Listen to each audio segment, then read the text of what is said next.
Assalamualaikum warahmatullahi wabarakatuh. Sebelumnya, perkenalkan saya Aisyah Nur Safitri, mahasiswa PPG Prajabatan Gelombang 1, kelas Biologi A. Di sini, saya akan memaparkan hasil kerja proyek saya mengenai modul ajar protista mirip hewan untuk memenuhi tugas ujian akhir semester 1 mata kuliah perkembangan peserta didik dan pengajarannya. Berikut penjelasannya. Modul ajar yang saya kembangkan yaitu modul ajar biologi yang ditujukan untuk jenjang sekolah menengah atas atau SMA, yaitu khususnya untuk peserta didik yang berada pada fase E atau kelas 10 dengan elemen yang digunakan yaitu keterampilan proses sains.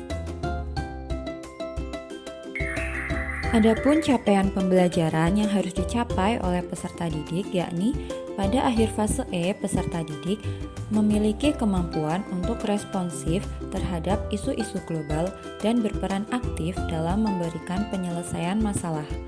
Kemampuan tersebut antara lain mengamati, mempertanyakan dan memprediksi, merencanakan dan melakukan penelitian, memproses dan menganalisis data dan informasi, mengevaluasi dan merefleksi, dan mengkomunikasikan dalam bentuk proyek sederhana atau simulasi visual menggunakan aplikasi teknologi yang tersedia terkait dengan energi alternatif, pemanasan global, pencemaran lingkungan, nanoteknologi, bioteknologi, kimia dalam kehidupan sehari-hari. Pemanfaatan limbah dan bahan alam pandemi akibat infeksi virus. Semua upaya tersebut diarahkan pada pencapaian tujuan pembangunan yang berkelanjutan atau SDGs. Melalui pengembangan sejumlah pengetahuan tersebut dibangun pula berakhlak mulia dan sikap ilmiah seperti jujur, objektif, bernalar kritis, kreatif, mandiri, inovatif, bergotong royong, dan berkebinekaan global. Dari capaian pembelajaran yang telah disampaikan, kemudian diturunkan menjadi tujuan pembelajaran. Tujuan pembelajaran yang dikembangkan memuat unsur A, B, C, D atau audience, behavior, condition, dan degree. Adapun tujuan pembelajaran yang dapat dibuat pada modul ajar ini yaitu yang pertama, melalui kegiatan pengamatan terhadap berbagai jenis air, peserta didik mampu mengelompokkan spesies protista mirip hewan atau protozoa ke dalam kelas dengan tepat. Yang kedua, melalui kegiatan diskusi, kelompok peserta didik mampu menentukan peranan protozoa dalam kehidupan sehari-hari dengan benar. Yang ketiga, melalui kegiatan presentasi, peserta didik mampu mendemonstrasikan hasil perbandingan masing-masing dari kelas protozoa dengan benar. Dan yang keempat, melalui kegiatan pengamatan, peserta didik mampu menyajikan hasil investigasi tentang berbagai peran protista dalam kehidupan sehari-hari dalam bentuk laporan. Modul ajar ini dikembangkan tidak semata-mata hanya untuk menjalankan kewajiban membuat rancangan pembelajaran, tetapi modul ajar ini dikembangkan dengan memperhatikan adanya profil kelas yang akan diajar. Profil kelas yang diketahui yaitu jumlah peserta didik sebanyak 33 orang yang terdiri dari 8 laki-laki dan 25 perempuan. Dengan karakteristik peserta didik yaitu sebanyak 76% peserta didik memiliki gaya belajar kinestetik, 12% visual, dan 12% peserta didik memiliki gaya belajar auditori. Pembelajaran yang akan dilaksanakan dirancang agar dapat memfasilitasi setiap gaya belajar peserta didik yang berbeda-beda tersebut. Selanjutnya, mengenai strategi pembelajaran. Untuk strategi pembelajaran, dipilih mode pembelajaran secara tatap muka. Dengan model pembelajaran yang dipilih yaitu Discovery Learning. Mengapa menggunakan Discovery Learning? karena model ini memungkinkan peserta didik untuk membangun pengetahuannya sendiri melalui serangkaian kegiatan metode ilmiah yang sesuai untuk mengakomodasi keberagaman gaya belajar peserta didik. Kemudian, untuk metode pembelajarannya berupa pengamatan, diskusi, dan kegiatan presentasi. Untuk sarana penunjang pembelajaran dapat berupa laptop, Android atau handphone, LCD, jaringan internet, whiteboard, spidol, LKPD atau lembar kerja peserta didik, mikroskop, dan berbagai macam jenis air. Untuk prasarananya sendiri berupa buku biologi Erlangga kelas 10. Selain itu, terdapat juga referensi yang digunakan berupa buku, paket dari Irna Ningtyas dan juga Pratiwi. Nah, ini merupakan salah satu media yang digunakan dalam pembelajaran protista mirip hewan, yaitu gambar 3 dimensi dari spesies Paramecium sp. Melalui media ini, peserta didik dapat mengamati struktur dan organ penyusun tubuh Paramecium dengan detail. Media ini juga dapat memfasilitasi peserta didik yang memiliki gaya belajar visual dan juga kinestetik. Selanjutnya, masuk pada pembahasan kegiatan pembelajaran.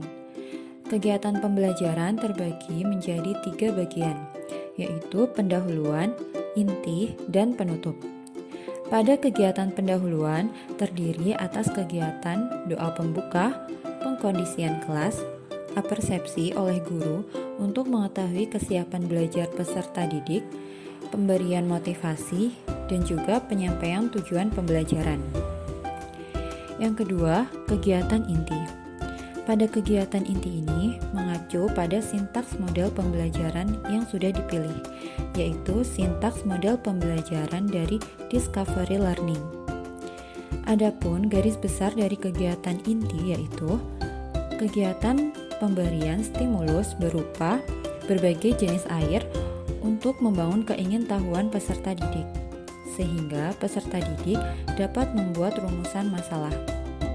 Setelah itu, akan ada kegiatan diskusi secara berkelompok, dan kemudian dilanjutkan dengan kegiatan presentasi dari masing-masing kelompok, serta ada sesi tanya-jawab.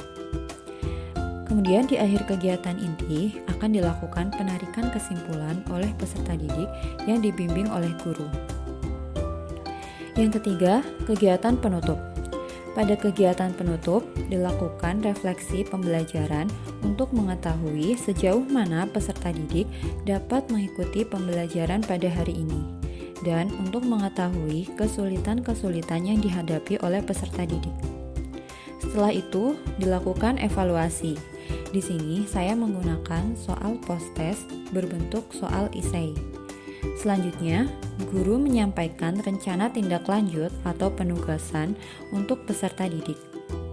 Dan kemudian pembelajaran diakhiri dengan doa penutup.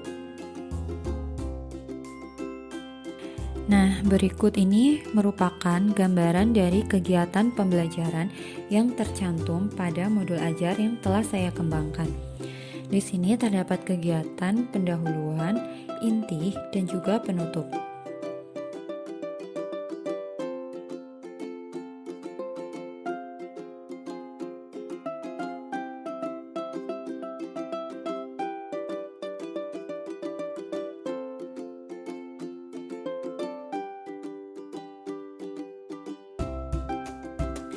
Selanjutnya, saya akan menjelaskan mengenai asesmen yang saya pilih dalam pengembangan modul ajar ini. Untuk asesmen yang digunakan yaitu asesmen diagnostik non-kognitif yang berupa pernyataan terbuka untuk peserta didik. Asesmen ini digunakan untuk mengetahui kemampuan dan kesiapan belajar peserta didik sebelum mengikuti pembelajaran. Yang kedua, ada asesmen formatif. Asesmen ini yang dinilai ada 3, yaitu kognitif, afektif, dan juga psikomotorik. Teknik penilaian kognitif menggunakan soal esai yang dilakukan di akhir pembelajaran. Dan penilaian afektif serta psikomotorik yang dilakukan dengan cara observasi selama pembelajaran dengan menggunakan lembar observasi yang telah dibuat oleh guru. Berikut merupakan contoh dari asesmen diagnostik dan juga formatif yang telah saya buat dalam modul ajar ini.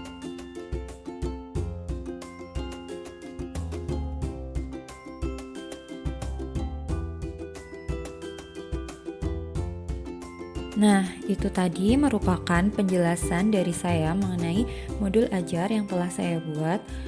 Sekian yang dapat saya sampaikan. Apabila terdapat kesalahan kata yang sengaja maupun tidak disengaja, saya mohon maaf. Terima kasih. Wassalamualaikum warahmatullahi wabarakatuh. Aisyah Nur Safitri, mahasiswa PPG Prajabatan Gelombang 1, Biologi A, Universitas Muhammadiyah Surakarta.